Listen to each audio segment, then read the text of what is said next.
So I'd love to hear from you. What are some of the lessons learned from Ripplenet and the company at large? This video is intended to save you some time. It is about 12 minutes long, and it's from an hour-long session on the next steps for CBDCs. I've clipped the comments from James Wallace of Ripple, who was joined by RTGS Global, the IMF, and the Bank of Mauritius. It's interesting that James said that they added CrossBorder to their CBDC solution only about 9 months ago. And because everything is going to be for the next 5 to 10 years very fragmented, meaning there's going to be many different systems, he believes they need an intermediary along with a neutral asset like a stablecoin or crypto to complete those cross-border transactions. OMFIF is a think tank for central banking, economic policy, and public investment. It was uploaded just about 18 hours ago, so it's quite fresh. Here you go. Yeah, thanks, Katie-Ann, and thanks for the opportunity to join the panel here. It's been looking forward to this one. No, I think we have solved some of those problems. For those of you that don't know, Ripple, one of our main products is something called Ripplenet. It's a cross-border payment system. We're operating with customers in about 55 countries, and we have payout channels into about 70 countries globally. It's evolved over time. And Ripple's is about a 10-year-old company now. The use cases have evolved from remittances and then adding in to treasury payments, cross-border wholesale payments. The big breakthrough that we saw, though, is we were trying to do a better. Frankly, this is not a surprise to people. We were trying to do at the time a better version of Swift, right? So faster, cheaper. More transparency, instant settlement. We've sort of moved on from that, and we think the opportunities, is much broader, including obviously on the retail side. And also, Swift doesn't operate in every country, right? So, I guess two things that we did. One was from the very start, we introduced some standards. So we follow ISO 20022. That's the right number, I think. And you're absolutely right. The implementation of that does vary around the place, so it's not a consistent standard. And the other breakthrough we had was with something called on-demand liquidity. So this is where we use a native digital asset, a crypto, XRP, as a bridge currency between the sending country and the receiving country. We call it on-demand liquidity because the way the model works is it negates the need to have pre-funded Nostro accounts in the destination country. So you essentially, you take your US dollar, you convert it with our help into XRP, you then send it to Mexico, for example, and convert it to Mexican pesos, and that's all done in a matter of seconds, right? And it's very low cost, very transparent. I really love the work the FSB has done. And I think, where I'm at now, where we're at now is we think we have solved a lot of these problems, but we'd love to collaborate, right, and work together collectively. We don't see ourselves as a disruptor. We see ourselves as building new capabilities that we really think the value is when you bring that mainstream. We have this vision of what we call the Internet of Value, which is really to look at all forms of movement of value and try and make those as efficient and fast as possible. So the analogy we use is it's like sending an email, right, or some information across the internet is very simple now. A payment is less simple. So that's I think what I would say on that. We'd love to get into more of the discussion, but we do have a lot of beneficiaries of what we've built. And if anyone in the room wants to learn more about it, we'd love to chat. So let's move on to the elephant in the room, which is CBDCs. Now, the ECB itself has said that they think interlinking CBDCs cross-border is the holy grail for cross-border payment. What do you see as the future of interoperability between CBDC systems and current systems? Okay, how long have I got? 2 minutes. I'd like an extra 2 minutes on top of it. Just kidding. Yeah, so firstly, I think, if we talk about CBDCs, there are different motivations. Different countries have different motivations, right? Some it's around, improving payments efficiency. Some it's around financial inclusion. Some it's around cross-border payments. I mean, there's a very long list, and different motivations in different countries.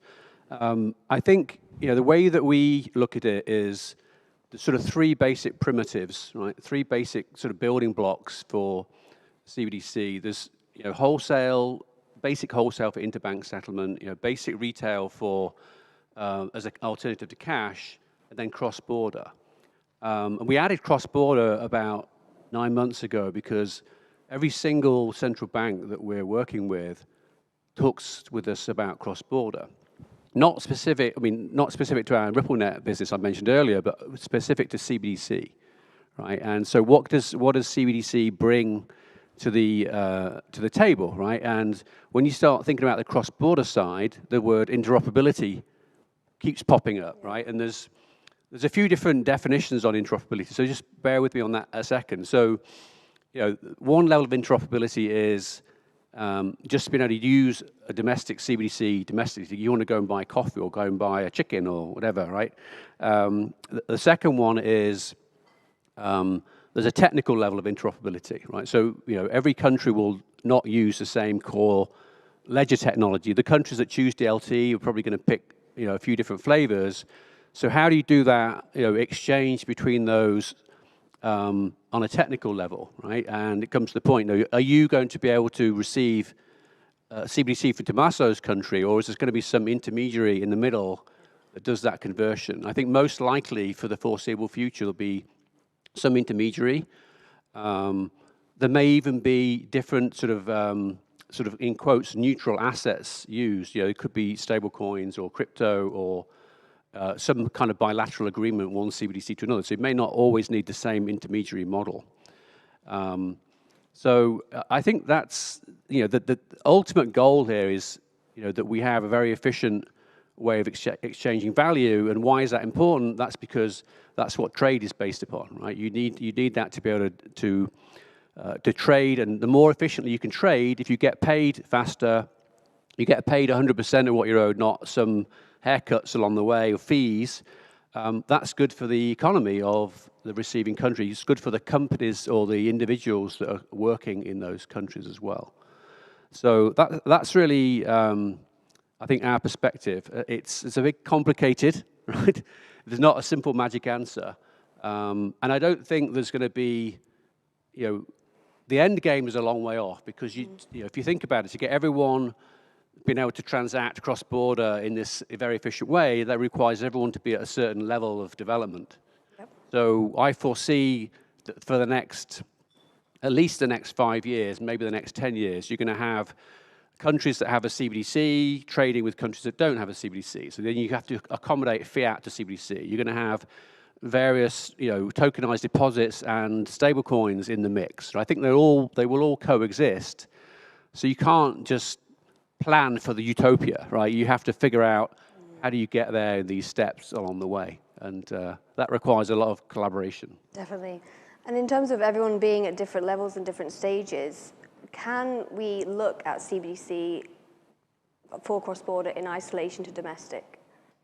You can, but I think you'd be missing an opportunity if you didn't include. I think best practice is to think about CBDC holistically. Think about domestic benefits. Think about cross-border benefits when it comes to trade or remittances.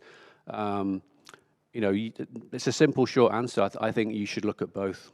Totally agree with you, James. I think you can, but you would be silly too. I'm really encouraged hearing the central banks say that in their thinking and development around retail CBDC, they're keeping cross-border in mind. Because honestly, my perspective is actually that the cross-border, of course, is harder to solve for, but to me, it's really the cross-border that is the potential exciting and innovative use case here more than retail. Sure, retail, I go from cash, now I have a digital wallet directly with the Fed, let's say.